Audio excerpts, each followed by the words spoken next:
Okay, good morning everybody. Good morning to all my dear student of class 10. Welcome back. हर एक हफ्ते के बाद हर शनिवार को अपनी मुलाकात होती है केमिस्ट्री के नाम पर. प्लेटफॉर्म होता है केमिस्ट्री, मुलाकात होती है साइंस पर. ठीक है. Okay, so everybody please come fast. Okay, as I can see the students are joining slowly and slowly. Link already I have sent. I have already shared in your group. So join fast. Okay, so I will not waste too much time. Directly we are coming on our lecture. So we are discussing the chemical properties of the metals and non-metals. Okay, we are discussing about the chemical properties of the metals and the non-metals. So we will continue with that part. If you remember that during the last topic, the last Saturday, we discussed some of the chemical properties of the metals, like that the reactions of the metal with oxygen, and the reaction of the metal with the acids. So like that, some of the reactions we discussed that. Now we will be continue with that part. उसी part को आगे बढ़ाते हैं. And some of the more chemical property today we will discuss. Okay. Now the very much important property is that if we are dealing with the chemical properties of metals, ठीक है ना, ये अपन property पढ़ रहे थे. This property, the last class we were discussing the chemical properties of the metals. Okay, so now today we are going to discuss the reaction of the metal with the solutions of other metal. Means you can say that reaction of metals with solutions of other metals. Solutions of other metals. So this is also one of the important chemical properties of the metal. ये भी एक important chemical property. ठीक. Now, any one of you can text me the name of this reaction. It's a very good question. ये आपका बहुत बढ़िया सवाल है जो competition level तक जा सकता है. Any one of you can text me the name of this reaction. Would you identify this? Would you identify this? Whenever the metal react with the solutions of the other metal, it is known as a one reaction. So anybody can text me the name of that reaction. ये जो reaction मैं heading डाल रहा हूँ ना, ये एक reaction का नाम है. So can anybody text me the name of that reaction? पहचान सकते हो क्या है ये? This is actually displacement reaction. This is displacement reaction. ठीक है ना? This is particular is called the displacement. Yes, very good. So Sanya, Riya, Lakshman, Vaishnavi, they are all writing, but थोड़ा late हो गए. ठीक है, कोई नहीं. तो this is called the displacement reaction. ये displacement reaction है. And what is that in this reaction? कि whenever any metal, for example, metal A react with salt solution of metal B. Okay. Suppose metal A plus salt solution of the metal B, if they react, so what they will form? They will form metal B plus salt solution of metal A. ये मिलेगा. ठीक है ना. ये reaction यहां पर हो जाएगा. फॉर एग्जाम्पल मैंने अगर आपसे बोला कि suppose I am having zinc plus copper sulfate. Okay, now suppose this chemical property now we are going to discuss. Zinc plus copper sulfate. ठीक. Now what will happen if the reaction will be there? तो देखो metal A क्या हो गया? This is the metal A, zinc.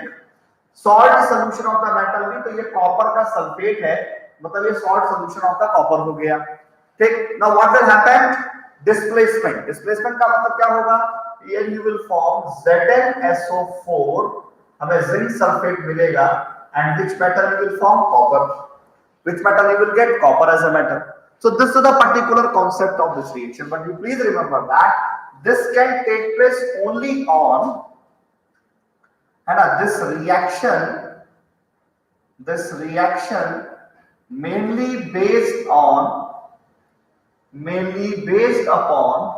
reactivity series of the metal. This is the very much important part.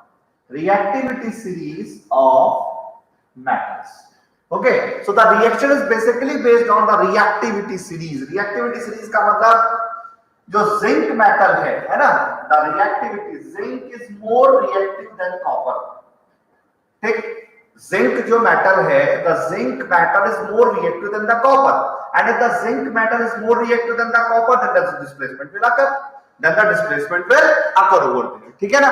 तो अगर metal A, मतलब what is the basic concept, the concept is that कि when metal ए, जो metal ए है, should be more reactive than the metal B, है ना, more reactive, ये more reactive होना चाहिए। So when the metal A will be the more reactive, then only the displacement will occur. That is the very much important part, है ना। अगर metal, जैसे suppose, now I'm asking one question, anybody can text me what will happen अगर मैं ऐसा लिख देता तो क्या होगा?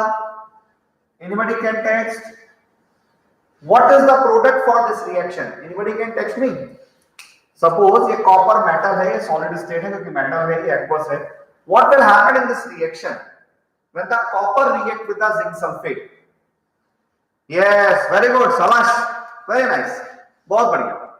So Sahil, Sanya and Riya, they all gave the right answer to me. No reaction, very good. Saloni, you also. ठीक है, इसका मतलब यहाँ पर क्या होगा? No reaction. नो रिएक्शन का मतलब यहां पर कोई प्रोडक्ट नहीं बनेगा, no reaction, no reaction. Why the no reaction? Because you know that, good Vaishnavi, because the zinc is more reactive, तो कॉपर तो रिएक्टिव नहीं है, और अगर कॉपर रिएक्टिव नहीं है तो वो जिंक से जिंक को डिस्प्लेस नहीं कर सकता। So that is the main concept of the displacement reaction, कि the displacement occur only when the metal A should be more reactive than the metal B. अगर ऐसा नहीं है तो फिर वो रिएक्शन नहीं हो सकती। So that is a very much important point. ठीक है ना।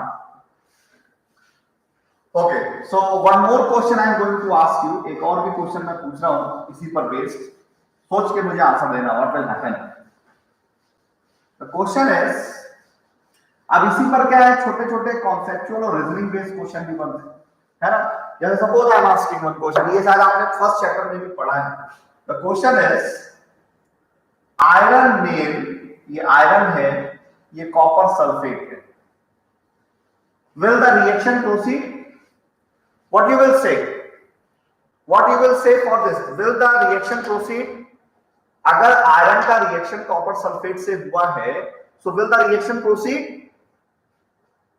Yes, very good, ये रिएक्शन आगे बढ़ेगा, है ना, बिकॉज जो बेटर नो, जो आयरन है वो कॉपर से ज्यादा रिएक्टिव है, आयरन मेटल जो है वो कॉपर से ज्यादा रिएक्टिव है। गुड लक्ष्मी, ठीक। और अगर वेरी गुड, शाबाश। सो गायत्री, रिया, सिबल, योग, लक्ष्मण, वैष्णवी, सानिया, सलोनी, सभी लोग बढ़िया आंसर दे रहे हो। तो ये रिएक्शन होगा, और अगर रिएक्शन होगा तो क्या बनेगा? FeSO4 plus C, FeSO4 plus C। अच्छा, anybody can text me what is the colour of copper sulphate solution and what is the colour of the FeSO4? Yes, Sanika, very good. Anybody can text me what is the color of copper sulfate and what is the color of iron sulfate? Anybody can text? Yes, very good. बहुत बढ़िया, शाबाश। So Riya and Sahil gave the right answer. This is the blue in color and this is the green in color. ठीक है ना, ये green in color है, ठीक है। So what will happen? यहाँ पर क्या होगा? It means that ऐसा भी क्वेश्चन आएगा कि when the iron nail, अगर लोहे की कील को कॉपर सल्फेट में डालते हैं तो सॉल्यूशन हरा हो जाता है, ग्रीन हो जाता है। Why is it so? Because of the formation of the FeSO4. And if the FeSO4 will form, then what will happen? तो उसके हिसाब से क्या होगा? उसके हिसाब से जो रिएक्शन होगा तो हमारा ये सॉल्यूशन जो होगा वो ग्रीन कलर में हो जाएगा। So that is a very much important question for that, है ना। ये याद रखना, ये बड़ी मजेदार सी चीजें हैं, ठीक है। So the overall concept is that if we are trying to discuss these type of the reaction, so we must know about the reactivity series of the metal, है ना। हमें reactivity series of the metal हमें बहुत जरूरी है, ठीक है। तो वो थोड़ा सा ध्यान रख लो, reactivity series का थोड़ा सा यहाँ पे मैं लिख दे रहा हूँ। If you want to copy, you can also copy. If you want to take the screenshot, you can also take that, है ना। वो आप पे डिपेंड करेगा कि आप कैसे लेना चाह रहे हो। So potassium, sodium, calcium, magnesium, aluminium, है ना, ऐसे सीक्वेंस में रिएक्टिविटी सीरीज को तैयार कर लो। Zn, जिंक, Fe, है ना, जिंक के बाद Fe आएगा, then Ni tin lead, Ni tin lead hydrogen, है ना। तो इस हिसाब से रिएक्टिविटी सीरीज को तैयार रखो। After the hydrogen than copper, copper देखो इसके भी नीचे है ना, कॉपर, देन मरकरी, सिल्वर, ये सारे के सारे जो कॉइनेज मेटल है, मरकरी, है ना, silver, platinum, gold, platinum gold है, प्लैटिनम पहले आएगा, platinum and gold. So this is the reactivity series, ये रिएक्टिविटी सीरीज है। So this is all about the reactivity series of the metal, ठीक है ना। तो ये जो हमारे हाइड्रोजन के नीचे मेटल है, these are called the least reactive, ये सबसे ज्यादा लीस्ट रिएक्टिव मेटल्स है, लीस्ट रिएक्टिव मेटल्स, है ना, ये लीस्ट रिएक्टिव मेटल्स हो गए। इधर ऊपर वाले जितने मेटल है ये मोर रिएक्टिव मेटल्स है ना, ये more reactive metals. So like that, based on that we are able to find out the reaction. तो इसके हिसाब से आप रिएक्शन कर सकते हो। चलो मुझे क्वेश्चन बताओ, इसी पर बेस्ड मैं आपसे क्वेश्चन पूछ रहा हूं, ध्यान से बताना what will happen. Pb plus H2SO4 and second time I am writing for example aluminium plus magnesium sulfate. First of all, you please tell me out of these two reactions which reaction will proceed and which reaction will not proceed. Please complete the question. Based on the reactivity series, please text me the answer of these two questions. Out of these two reactions, all will both the reactions are possible? सबसे पहले ये सोचो, both the reactions are possible, दोनों हो सकते हैं. Which of the reaction cannot be possible? You are having the reactivity series. Okay, very good. So Ria wrote the A will proceed. What about others? What about other student? आप reactivity series को ध्यान दो. Yes, very good. Shabash. So all the students are writing absolutely right answer. The first will proceed, the second will not proceed. है ना? The first reaction can take place while the second reaction cannot take place. Second हो ही नहीं सकता. और first में क्या होगा? What is the product? The product is, इसमें क्या बनेगा? PbSO4 plus H2. Lead sulfate बनेगा. So what is the product for the first reaction? It's the lead sulfate and hydrogen. Yes, very good, Dhanshi and Lakshmi and Sanya, Sohail, very good. All the students are writing right answer, very nice. Shreya, Sahila, Sirvat, Prevanshu, Gayatri, good. Saloni. So this is the right answer. तो पहला क्योंकि lead जो है, जो lead metal है वो नीचे है और hydrogen उसके ऊपर है ना. तो what will happen? The reaction can proceed. So that is the basic thing. तो रिएक्टिविटी सीरीज के हिसाब से हमारा, क्योंकि लेड ज्यादा रिएक्टिव, जैसे जैसे आप नीचे जा रहे हो वैसे वैसे रिएक्टिविटी घट रही है. तो लेड ज्यादा रिएक्टिव है, हाइड्रोजन कम रिएक्टिव है, नहीं हो पाएगा डिस्प्लेसमेंट. ठीक है, हो जाएगा. दूसरे वाले में क्या है? एल्युमिनियम नीचे है और मैग्नीशियम है ना, तो aluminium is less reactive, reaction can not be proceed. Okay, so is this concept okay to everybody? Is this concept okay to everybody? Please tell me the reactivity series of the matter. The major concept is that you must know the reactivity series of the metal. अगर आपको reactivity series मालूम है तो आप आसानी से reaction कर लोगे, और नहीं पता है तो problem. Okay, so that is a very much important part. So this is also one of the properties of this metals. ये भी metals की property हो गई. ठीक है. And now actually in your syllabus of the metals and non-metal, if you will see your NCERT book, अगर आप अपनी NCERT book से पढ़ते हो तो लास्ट ईयर तक क्या था, आपके मेटल्स में एक्सट्रैक्शन भी था. Till last year we have to also discuss about the extraction of the metal, है ना. मेटल का मेटलर्जी कैसे करते हैं वो भी एक पार्ट था. बट अभी क्या हुआ है, जो सिलेबस डिडक्शन हुआ है उसके हिसाब से आपका जो मेटलर्जी वाला पार्ट है वो खत्म कर दिया गया, तो वो नहीं पढ़ना. ठीक, तो मेटल्स और नॉन मेटल में क्या क्या पढ़ना है? मेटल नॉन मेटल में आपने then introduction about the metal and non metal, identification for that, then the properties of the metals and non metal, and then structures of that. ये एक इंपॉर्टेंट टॉपिक है जो मैं शुरू करने जा रहा हूं कि how we have to, how the metals and non metals react. Metal और नॉन मेटल आपस में कैसे रिएक्ट करते हैं, और अगर रिएक्ट करते हैं so then which type of the compounds they form, वो किस टाइप के केमिकल कंपाउंड्स बनाते हैं। तो that is a very much important point. ठीक है, तो देखो मतलब नेक्स्ट हेडिंग क्या है, how do metals and non metals react, है ना। How do the metals and non metals react, ये आपस में रिएक्ट कैसे करते हैं। चलो फॉर एग्जांपल मैंने आपसे बोला कि यू बेटर नो, पहले जनरल बात करते हैं फिर example, metal and non metal.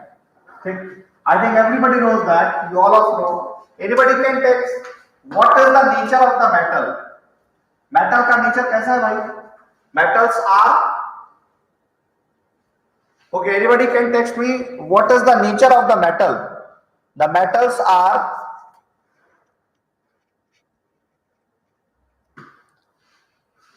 okay, is the board visible to everybody? Am I audible and the board is visible to everybody? Text me. Am I audible and the board is visible to everyone? Okay, chalo. So what is the nature of the metal? The metals are electropositive. Metals हमारे electropositive है, ठीक है ना। The metals are the electropositive and while what are the non-metal? The non-metals are the electronegative, ठीक है, जबकि हमारे जो non-metals हैं वो electronegative हैं। So what will happen when the metal and the non-metal react? जब metal और non-metal आपस में react करेंगे तो कैसा reaction होगा? No आशीर्वाद, this is wrong answer. They are not acidic in the nature. वो acidic नहीं होते, ये गलत जवाब। They are not acidic in the nature. ध्यान से सुनो क्या होता है। जैसे मैंने बोला फॉर एग्जांपल, चलो सोडियम ले लिया और मैंने एक बार क्लोरीन ले लिया, ठीक। अब सोडियम का एटॉमिक नंबर कितना हुआ, 11। इलेक्ट्रॉनिक कॉन्फ़िगरेशन करोगे तो क्या आएगा, 2 8 1। क्लोरीन का एटॉमिक नंबर हुआ 17, आप लिखोगे 2 8 7, ठीक। क्या पढ़ चुके हो, अगर वैलेंस इलेक्ट्रॉन 1 2 या 3 है तो वो मेटल होता है सब्सटेंस। वैलेंस इलेक्ट्रॉन अगर 5 6 या 7 होते हैं तो वो नॉन मेटल होता है, ठीक। तो उसके हिसाब से क्या हुआ, इसके वैलेंस इलेक्ट्रॉन 1 है, इसके वैलेंस इलेक्ट्रॉन 7 है, मतलब ये मेटल हो गया, ये नॉन मेटल हो गया, ठीक। ये मेटल हो गया और नॉन मेटल हो गया। What is the nature of the metal? Metals are the electropositive. Any one of you can text me what is the nature, what do you mean by this word? What is the meaning of this word electropositive in the nature? Anybody can text me. आपने लिखा metals are electropositive, तो इसका मतलब क्या हुआ? How will you explain this word? Metals are electropositive in the nature, इसका मतलब क्या है, कोई बताएगा? कोई बताएगा भाई? मेटल्स इलेक्ट्रोपॉजिटिव होते हैं, इसका क्या मतलब है? Positive electron. Vaishnavi, before writing please think twice, ठीक है, ऐसा मत लिखो, है ना। Before writing please think twice. Electron कभी पॉजिटिव होता है वैष्णवी? इलेक्ट्रॉन पे नेगेटिव चार्ज होता है बेटा, please delete that. How the positive electron, you please right positive charge, है ना, डोंट राइट द इलेक्ट्रॉन, ठीक। सो पॉजिटिव चार्ज, ठीक। इसका मतलब क्या हो गया कि अगर वो मेटल है, अगर सोडियम मेटल है तो सोडियम क्या करेगा, अपने एक इलेक्ट्रॉन को लूज कर देगा और यहां पर Na+ आ जाएगा। नॉन मेटल्स क्या करते हैं, दे गेन द इलेक्ट्रॉन, वो गेन करेंगे तो Cl- होगा। So why the element loses and gain the electron? Sodium के पास क्या हुआ, 2 8 1, क्लोरीन पे कितना हुआ, 2 8 7। आपको पता है any one of the element gain, lose or share the electron to complete its octet, ठीक। तो अगर इसका एक इलेक्ट्रॉन यहां से हट जाएगा तो ये बचेंगे 2 8, इसका ऑक्टेट पूरा हो गया। इसको अगर एक इलेक्ट्रॉन मिल जाएगा तो ये कितना हो जाएगा, 2 8 8, ठीक। इस वजह से नॉन मेटल क्या करेंगे, इलेक्ट्रॉन गेन करते हैं, मेटल इलेक्ट्रॉन लूज करते हैं। और एक और बात, ये हवा में इलेक्ट्रॉन लूज और गेन नहीं होते, ऐसा नहीं होता कि अपने हिसाब से कोई भी एलिमेंट इलेक्ट्रॉन उतने लूज कर लेगा या गेन कर लेगा। अब ये सोडियम और क्लोरीन कैसे जुड़े होंगे, देखो, जो सोडियम ने अपना बैलेंस इलेक्ट्रॉन लूज किया था उसी बैलेंस इलेक्ट्रॉन को क्लोरीन ने गेन कर लिया। अब फिजिक्स हमें क्या सिखाती है, opposite charge attract to each other, opposite charge attract to each other. तो सोडियम का प्लस और क्लोरीन का माइनस, ये दोनों आपस में अट्रैक्ट करेंगे और क्या बन जाएगा, NaCl। तो कॉन्सेप्ट क्या बना कि जब भी कभी मेटल और नॉन मेटल आपस में कंबाइन करते हैं, they always form which type of the compound, they always form the ionic compounds. ठीक है, so whenever metals and non metals combine they form the ionic compound. वो हमेशा आयनिक कंपाउंड तैयार करते हैं, क्योंकि what is the main concept, ये ionic compound क्यों तैयार हुआ, because these compounds form by the transferring of electron, क्योंकि इनमें इलेक्ट्रॉन की ट्रांसफेरिंग हुई है। By the transferring of electron these compounds form, इसने इलेक्ट्रॉन लूज किया तो इसने इलेक्ट्रॉन गेन किया, तो ट्रांसफेरिंग ऑफ इलेक्ट्रॉन हो गई। और अगर ट्रांसफेरिंग ऑफ इलेक्ट्रॉन हो गई तो पॉजिटिव नेगेटिव चार्ज आ गए, तो व्हाट विल हैपन, तो that's why the ionic compound will form over there, इसलिए आयनिक कंपाउंड बनके तैयार हुआ। ठीक है, is it okay to everybody?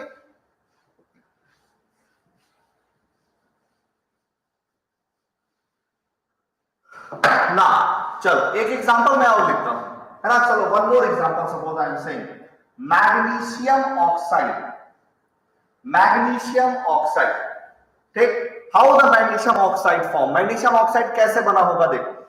First of all magnesium क्या है, मेटल है, तो किसका एटॉमिक नंबर हुआ 12, तो इट्स 282। ऑक्सीजन का एटॉमिक नंबर हुआ 8, तो ये हुआ 2,6, ये हुआ 2,6। So what is the nature of the magnesium and oxygen? Magnesium is the metal or the non-metal? Anybody can text? Vaishnavi, can you text me please? What is the nature of the magnesium and what is the nature of oxygen? इनमें से कौन metal है कौन non metal है? Please text me fast. Because after your chemistry class, your physics class will start. तो जल्दी जल्दी कर लो. Out of these two, which is the metal and which is the non-metal? Okay, very good. Sabash. So now the magnesium is the metal because valence electrons are the 2 and oxygen के outermost में कितने हुए 6 electron, तो ये क्या हो गया non metal, ये हो गया नॉन मेटल। ठीक, and now what is the property of the metal?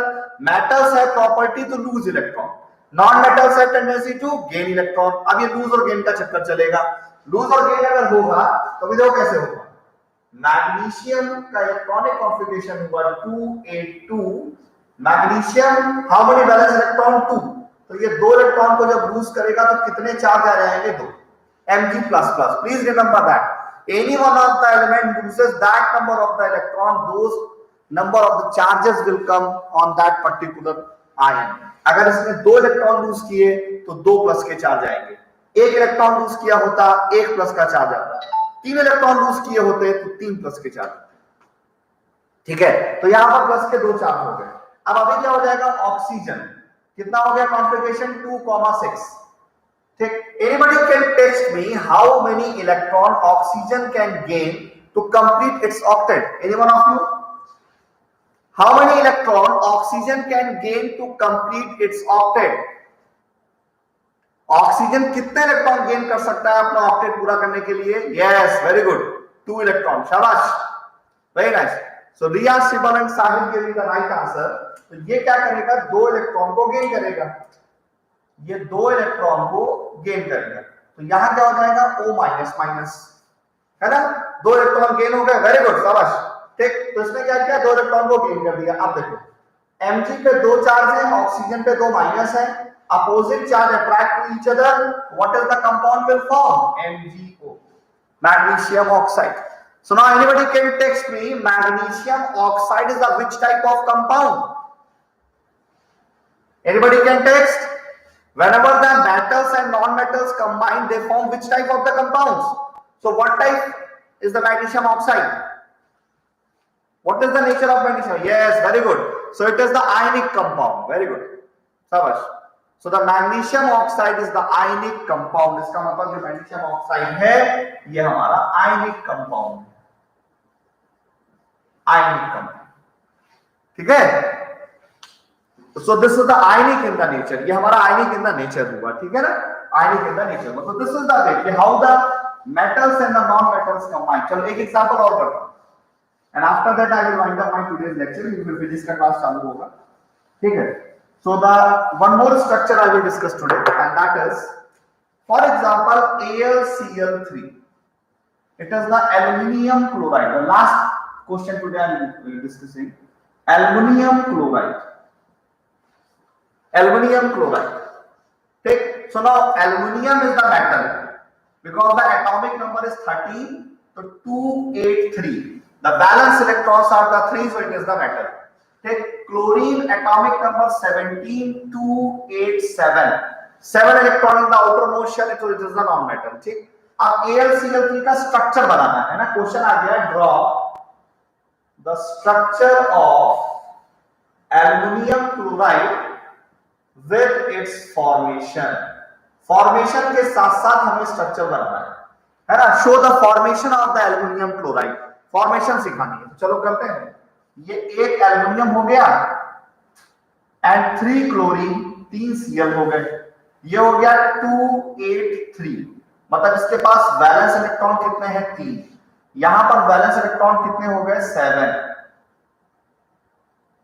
यहां पर भी वैलेंस इलेक्ट्रॉन कितने हो गए 7, वैलेंस इलेक्ट्रॉन से मतलब है अपने को पूरे इलेक्ट्रॉन नहीं बनाते हैं, ये हो गया वैलेंस इलेक्ट्रॉन, ठीक। इसका भी कॉन्फ़िगरेशन क्या है 287, इसका भी कॉन्फ़िगरेशन 287 और इसका भी कॉन्फ़िगरेशन 287, ठीक। So these are the electrons. Now what will happen, अब एल्युमिनियम क्या करेगा, अपने इलेक्ट्रॉन को लूज करेगा, तो एक इलेक्ट्रॉन इसको देगा तो ये 288 हो जाएगा, एक इलेक्ट्रॉन इसको देगा तो ये 288 हो जाएगा, एक इलेक्ट्रॉन इसको दे देगा तो ये 288 हो जाएगा।